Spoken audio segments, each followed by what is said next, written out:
Hello everyone, welcome to my channel HD Orion. हम पढ़ रहे हैं accountancy for class 12 TS Grewal की टेक्स्ट बुक से 2022 edition, chapter 8 dissolution of a partnership firm. और इस वीडियो में हम पढ़ेंगे journal entries related to realisation of assets and payment to liabilities.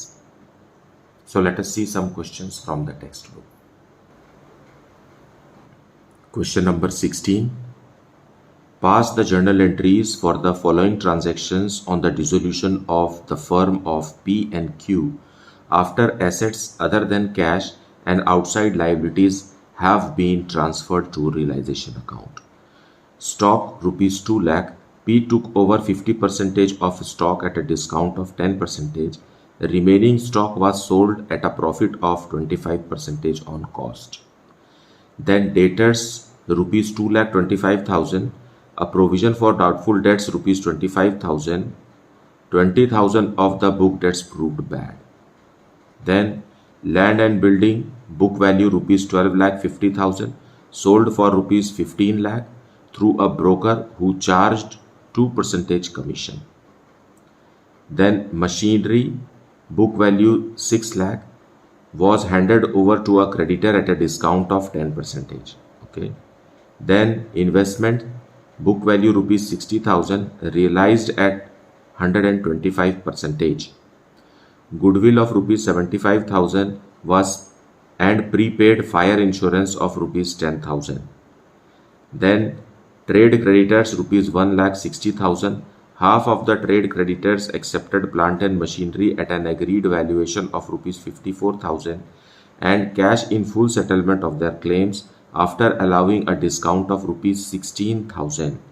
The remaining trade creditors were paid 90% in final settlement. Okay. So let us see the explanation and solution of it.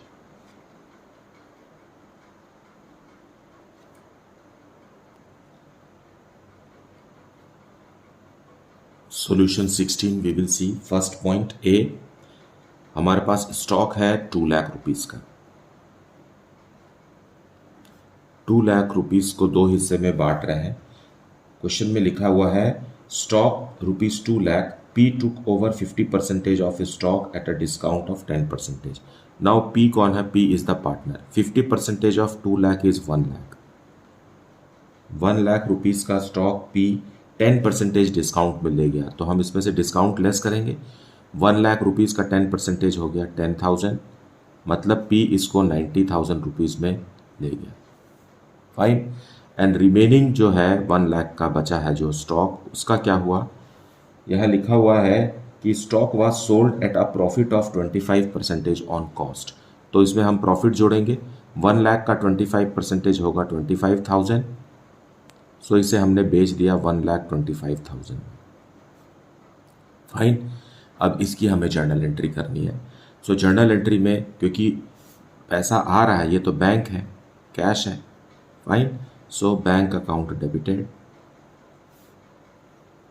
1,25,000 and ये partner P लेके जा रहा है, इसलिए P's capital account debited 90,000 to realisation account. क्योंकि सारे assets और liabilities को हमने रियलाइजेशन अकाउंट में ट्रांसफर करके क्लोज कर दिया है।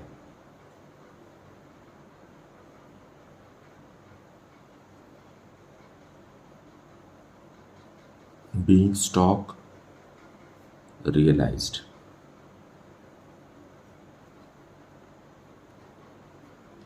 Now let us see point B. Point B में लिखा है debtors of rupees 2,25,000, provision for doubtful debts rupees 25,000 and 20,000 of the book debts proved bad. मतलब डेटर्स में से 20,000 रुपीज डूब गए, मतलब फर्म को नहीं मिले। सो हमें कितने रुपए मिले होंगे? 2,05,000 मिला होगा। सो उसी की एंट्री हमें करना है। और डेटर्स और प्रोविजन फॉर बैड डेट्स दोनों ही रियलाइजेशन अकाउंट में ट्रांसफ़र करके क्लोज किए जा चुके हैं पहले से ही।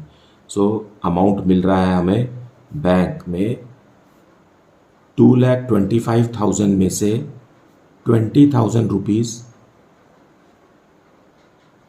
बैड है, सो 2,05,000 रुपीज़ ही बैंक में मिलेगा to realisation account.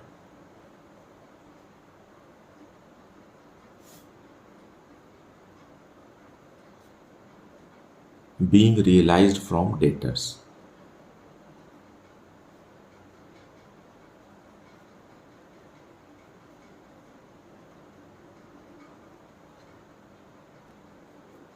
Now let us see point C. Point C में लिखा हुआ है लैंड एंड बिल्डिंग जिसकी बुक वैल्यू 12,50,000 है, उसे 15 लाख रुपीज़ में एक ब्रोकर के थ्रू बेचा गया जिसको 2% हमने कमीशन भी दिया। मतलब एसेट्स को बेचा गया है तो फर्म को अमाउंट मिल रहा है, सो बैंक में ही आएगा पैसा, so bank account debited to realisation account. Now 15 lakh rupees का लैंड एंड बिल्डिंग बिक गया है, जिसमें हम इसी 15 लाख का 2% मतलब 30,000 रुपीज़ हमने ब्रोकर को दिया है। तो एज ए रिजल्ट फर्म को कितना मिला हाथ में? 14,70,000। So we will record 14,70,000 as amount received on sale of land and building, being land and building sold and brokerage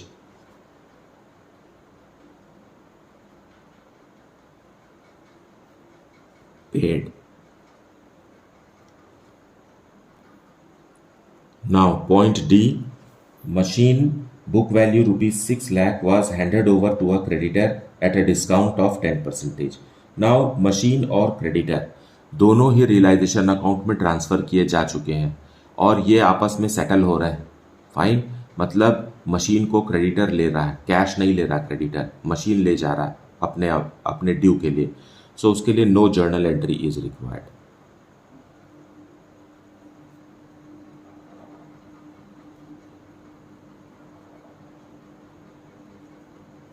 fine, आपको लिखना चाहिए कि no journal entry is required, otherwise ऐसा समझा जा सकता है कि यू आर नॉट नोइंग कि क्या करना है यहाँ पर।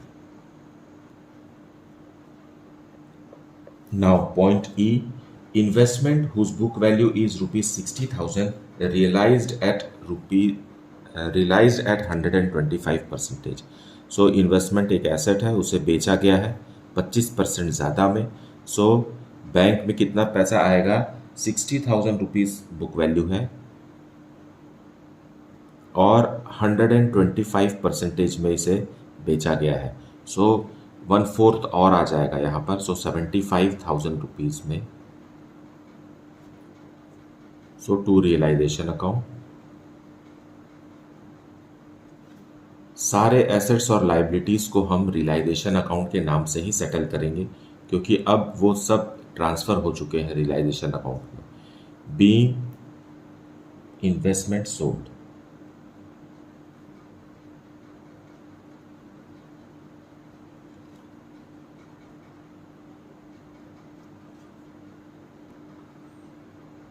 now point F, goodwill of ₹75,000 and prepaid fire insurance of ₹10,000. No journal entry is to be passed.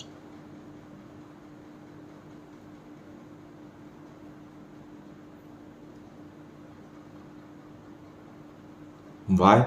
क्योंकि गुडविल का रियलाइज्ड अमाउंट क्या है ये नहीं लिखा हुआ है और प्रीपेड एक्सपेंसेस को तो कभी वापस लिया नहीं जा सकता है ना, और ये भी इंश्योरेंस वाला एक बार आपने प्रीमियम खरीद लिया, प्रीमियम पे कर दिया तो in no case it will be refunded, और अगर ऐसा होता भी तो क्वेश्चन में ऐसा कुछ नहीं लिखा हुआ है, so no journal entry is required. Now point G में है trade creditors of ₹1,60,000, half of the trade creditors accepted plant and machinery at an agreed valuation of ₹54,000 and cash in full settlement of their claims after allowing a discount of ₹16,000. Now हमारे पास trade creditors है ₹1,60,000 के। पहले इसके half के बारे में बात कर रहे हैं, मतलब ₹80,000 के बारे में बात कर रहे हैं। तो क्वेश्चन में लिखा हुआ है कि half of the creditors accepted plant and machinery for 54,000 rupees. So plant and machinery ले लिया ये लोग 54,000 रुपीज़ का। अब जो अमाउंट बच गया, मतलब ये जो क्रेडिटर्स ने प्लांट एंड मशीनरी फर्म का लिया है, इसके लिए तो कोई जर्नल एंट्री करने की ज़रूरत नहीं है, क्योंकि क्रेडिटर्स और प्लांट एंड मशीनरी दोनों ही रियलाइजेशन अकाउंट में ट्रांसफर्ड है। फाइन। सो जो बैलेंस अमाउंट बच रहा है ये कितना हो गया? बैलेंस अमाउंट बच गया है 26,000 रुपीज़ का। नाउ 26,000 रुपीज़ को कैश में देना है फर्म को, लेकिन क्रेडिटर्स यहाँ पर 16,000 रुपीज़ का डिस्काउंट दे रहे हैं, तो ये भी हमें देना नहीं पड़ेगा। 16,000 रुपीज़ लेस कर देते हैं, तो कितना रुपीज़ पेमेंट करेंगे? सिर्फ 10,000 रुपीज़ का कैश पेमेंट होगा, है ना। ये हो गया फर्स्ट 50% ऑफ क्रेडिटर्स, ये क्रेडिटर्स है। नाउ रिमेनिंग क्रेडिटर्स जो है वो भी 80,000 के हैं, और इसमें नेक्स्ट सेंटेंस में लिखा है remaining trade creditors were paid 90% in final settlement. 90% ही दिया गया, मतलब 10% डिस्काउंट मिला, तो 80,000 रुपीज़ का 10% 8,000 रुपीज़ लेस करेंगे, तो बाकी के क्रेडिटर्स को सिर्फ 72,000 रुपीज़ का पेमेंट हुआ। मतलब 10,000 प्लस 72,000 हो गया 82,000 रुपीज़ का पेमेंट क्रेडिटर्स को किया गया। फाइन। सो इसके लिए क्या एंट्री होगी? Realisation account debited to bank. Fine. ये 10,000 रुपीज़ हमने बैंक से पेमेंट किया और 72,000 रुपीज़ भी पेमेंट किया, मतलब 82,000 रुपीज़ का बैंक से पेमेंट क्रेडिटर्स को हुआ। और जो प्लांट एंड मशीनरी क्रेडिटर्स लिए हैं उसके लिए कोई भी जर्नल एंट्री नहीं करना है। So you have to be wise enough to understand this. Now being payment made to creditors.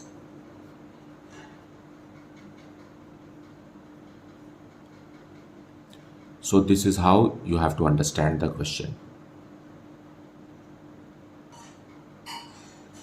Now let us see question number 17. Pass necessary journal entries on the dissolution of a firm in the following cases.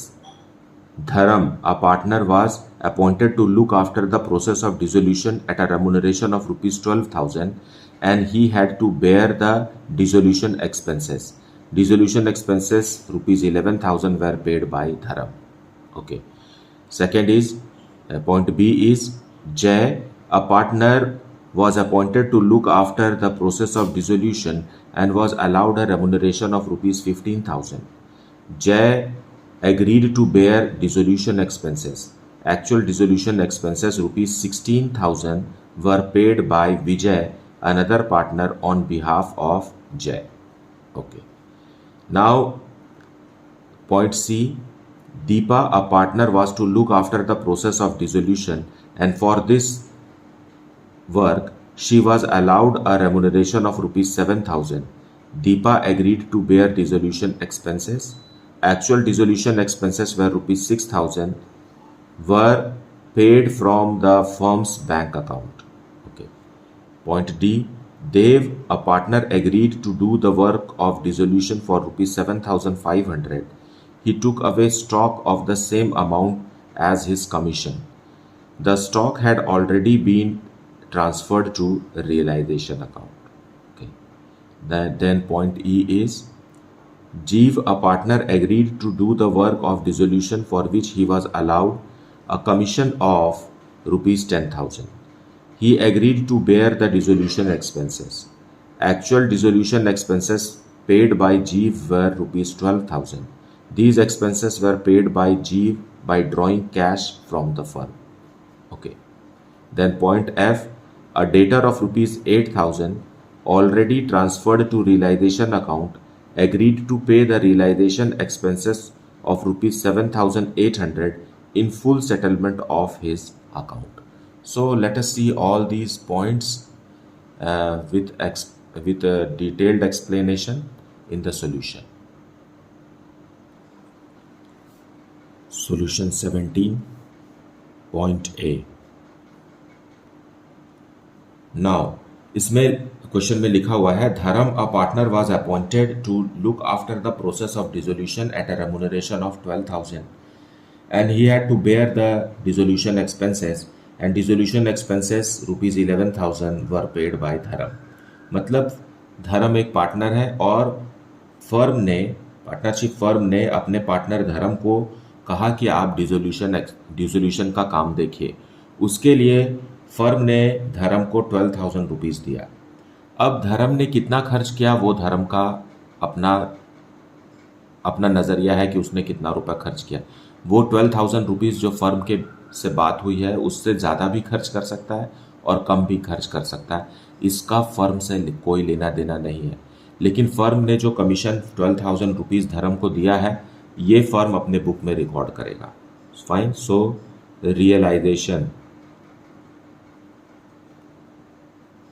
Realisation account debited to Dharam's capital account.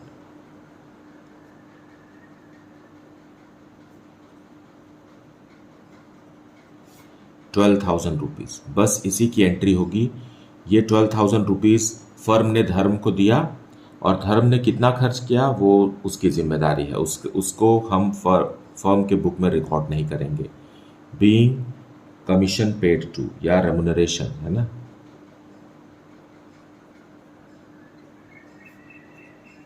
To Dharam. Now second point B, Jay, a partner, was appointed to look after the process of dissolution and was allowed a remuneration of 15,000. Now, firm ने अपने partner जय को dissolution का काम दिया और उसके लिए उसे रेमुनरेशन 15,000 दिया। क्योंकि ये एक फर्म का ट्रांजैक्शन है इसलिए फर्म की बुक में रिकॉर्ड होगा। So realisation account, same entry as before है ना, realisation account debited to partner Jay's capital account. Firm ने कितना रुपया दिया? 15,000 रुपीज दिया। Okay,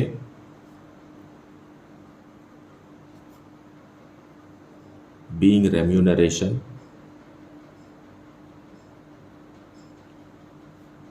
to partner.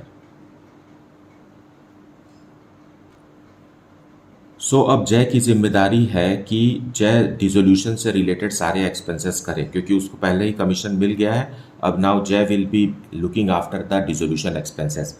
लेकिन ऐसा हुआ नहीं। Jay agreed to bear dissolution expenses. Actual dissolution expenses were rupees 16,000 which were paid by Vijay another partner on behalf of जय।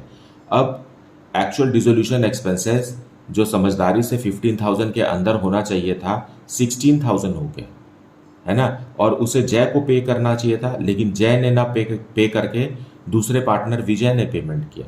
सो विजय ने जो पेमेंट किया है उसको फर्म अपनी बुक में रिकॉर्ड नहीं करेगा क्योंकि वो विजय का अपना पर्सनल पर्स से यानी अपने फंड से अपने पर्सनल बैंक अकाउंट से उसने पेमेंट किया है, फर्म के बैंक अकाउंट से पेमेंट नहीं हुआ है। As a result it will not be recorded here. लेकिन दोनों पार्टनर हैं जय और विजय, इसलिए अब जय के कैपिटल अकाउंट से निकाल करके विजय को पैसा ट्रांसफर किया जाएगा। सो बी में सेकेंड जर्नल एंट्री भी है हमारे पास।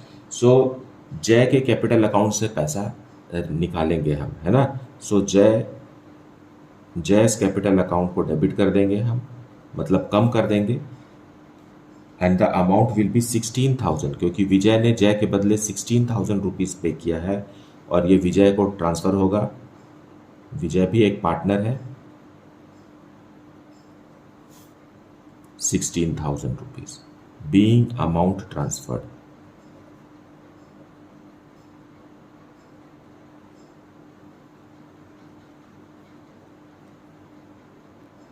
इस तरीके से पॉइंट बी में 2 एंट्रीज करना पड़ेगा हमें, फर्स्ट एंट्री और second entry. Now let us see point C. Deepa, a partner, was to look after the process of dissolution and for this work she was allowed a remuneration of rupees 7,000. Now सबसे पहले तो हमें firm Deepa को 7,000 rupees transfer करेगा। So realisation account debited to who is the partner? Deepa. Deepa's capital account. कितना रुपए dissolution के काम करने के लिए उसे 7,000 रुपीज फर्म ने असाइन किया. Fine. Being remuneration to Deepa.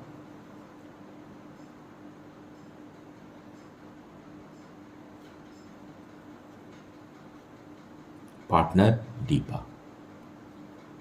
Now अब दीपा की जिम्मेदारी है कि डिसोल्यूशन से रिलेटेड सारे एक्सपेंसेस को वो बेयर करे, क्योंकि कमीशन तो उसको ऑलरेडी ही दिया जा चुका है, पैसा 7,000. लेकिन हुआ क्या कि Deepa had to bear dissolution expenses and actual dissolution expenses were ₹6,000 and it was again paid by firm's bank. Firm पहले ही दीपा के अकाउंट में 7,000 रुपीज ट्रांसफर कर चुकी है. अब रियलाइजेशन एक्सपेंसेस जो है 6,000 वो दीपा को देना चाहिए था, लेकिन वो फर्म के बैंक अकाउंट से पेमेंट हुआ. मतलब क्योंकि फर्म दे रही है इसलिए बैंक अकाउंट को क्रेडिट तो होना है, लेकिन डेबिट हम फिर से रियलाइजेशन अकाउंट नहीं करेंगे, क्योंकि एक ही काम के लिए हम पहले ही रियलाइजेशन अकाउंट को डेबिट कर चुके हैं और ये तो दीपा को देना है, इसलिए हम दीपा के कैपिटल अकाउंट को डेबिट करेंगे. So Deepa's capital account debited. Actual expense तो 6,000 का है, so 6,000 rupees and to bank. ये फर्म अपने बुक में रिकॉर्ड करेगी, क्योंकि फर्म के बुक्स अफेक्ट हो रहा है इससे, है ना. Being expenses on dissolution paid. So point C में भी हमें 2 जर्नल एंट्रीज पास करना है. Now, point D, let us discuss. Dev, a partner, agreed to do the work of dissolution for ₹7,500, and he took away stock of the same amount as his remuneration. Now, पहले तो हम देव को उसका commission transfer करते हैं, है ना. So, it is realization account. Realization account debited to Dev's capital account.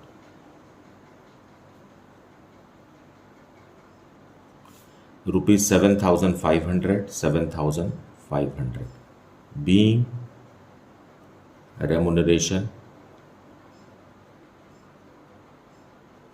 to partner Dev. अब देव ने स्टॉक ले गया, है ना. सो देव्स कैपिटल अकाउंट अब डेबिट हो जाएगा, क्योंकि ये स्टॉक ले जा रहा है. So to realization account, ₹7,500 being stock taken as remuneration.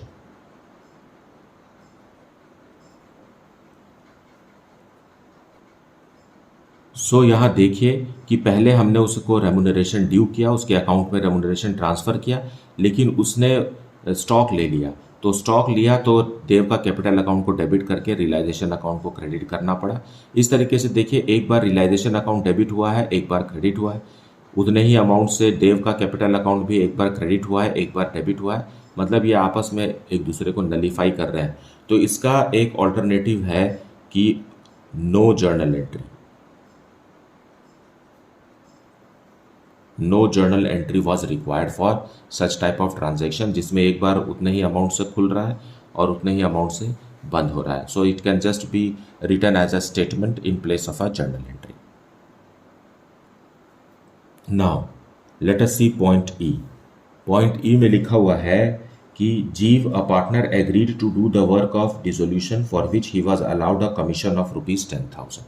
मतलब जीव रियलाइजिंग ऑफिसर है and he will look after dissolution expenses and all will be paid by जीव. उसके लिए फर्म ने 10,000 रुपीज जीव के अकाउंट में ट्रांसफर किया. So realisation account debited. Realisation account debited to Jeev, Jeev's capital account. और दोनों के बीच में जो बातचीत हुई थी उसके हिसाब से 10,000 रुपीज वो अमाउंट था जिसमें जीव काम करने को तैयार हो गया, और उसका मानना था कि 10,000 रुपीज़ में सारे एक्सपेंसेस मीट आउट हो जाएंगे. Fine. So being remuneration to partner जीव। नाउ इसका मतलब ये है कि अब जो भी रियलाइजेशन एक्सपेंसेस होगा उसे जीव देगा और अपने पॉकेट से देगा, क्योंकि उसको पहले ही पैसा फर्म से मिल चुका है। लेकिन एक्चुअल रियलाइजेशन एक्सपेंसेस 12,000 रुपीज़ का हुआ, जिसे जीव को पेमेंट करना था, लेकिन जीव ने ना पे करके फर्म के ही बैंक अकाउंट से पैसा दिया गया। सो क्योंकि फर्म का बैंक अकाउंट इन्वॉल्व है, इसलिए बैंक अकाउंट को हमें क्रेडिट करना ही होगा। लेकिन डेबिट हम क्या करेंगे, जीव को जो दिए थे, है ना, क्रेडिट तो हम क्रेडिट किए हैं, अब जीव से वापस ले लेंगे, है ना। सो जीव्स कैपिटल अकाउंट को फर्म कम करेगी, और कम करेगी कितने से, 12,000 रुपीज़ से, क्योंकि एक्चुअल एक्सपेंसेस 12,000 रुपीज़ का है। और बैंक भी फर्म का क्रेडिट हो जाएगा, क्योंकि क्योंकि फर्म के बैंक अकाउंट से रियलाइजेशन एक्सपेंसेस पे किया गया है। सो जीव से वसूल लेंगे हम, है ना। Being expenses paid।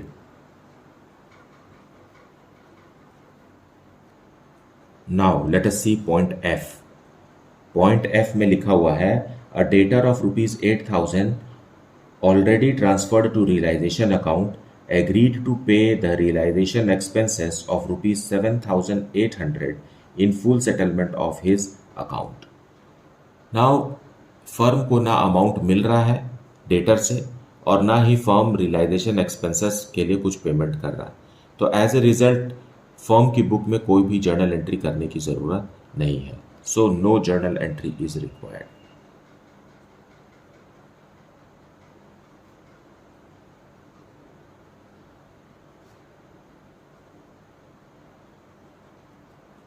फाइन।